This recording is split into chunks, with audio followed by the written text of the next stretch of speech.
Hello guys, in this video I'll show you how you can fix Hirosaki Scramble.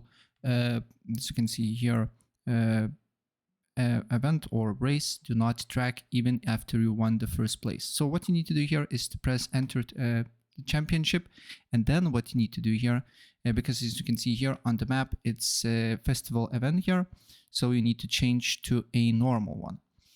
So press enter, then press switch to normal event here, and then go to the festival event and compete here. And now you can basically simply won the first place here, and that now it will it should track. So let me win quickly this race, and I will show you that this is working.